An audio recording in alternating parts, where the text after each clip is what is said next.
30,000 historic artefacts stretching back 50,000 years.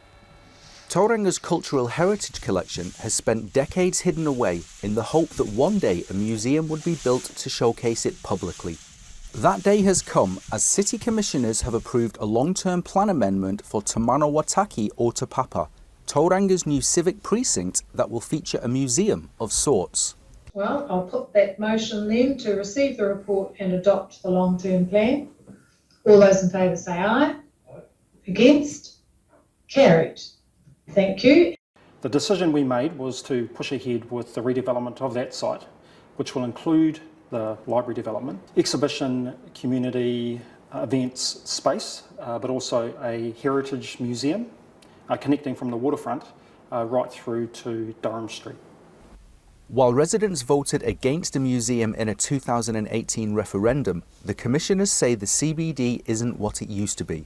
From a Commission point of view, we think it's a different proposition. So it's not just a museum, but actually how does it connect into the wider civic precinct, but also across the city.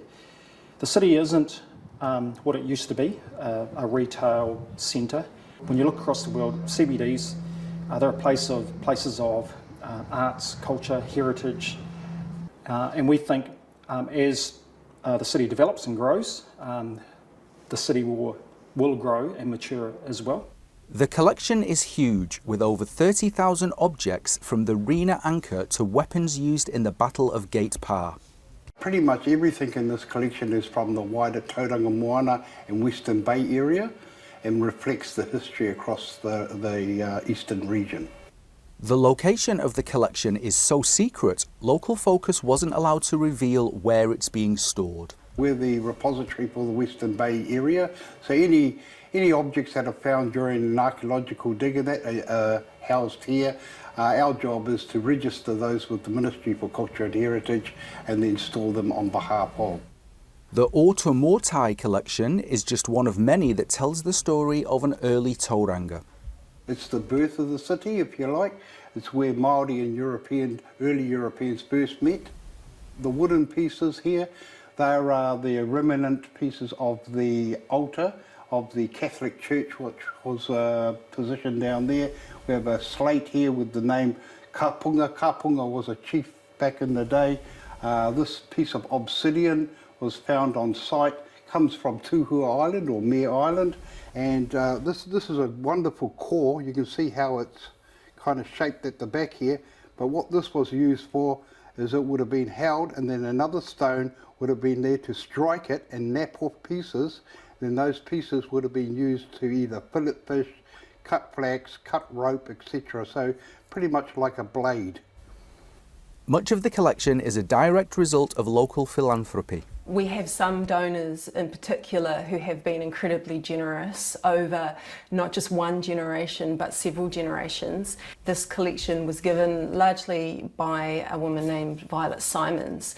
Originally she was a crab, and the crab family go right back to the 1864 and were one of the first Pākehā families to settle in this area.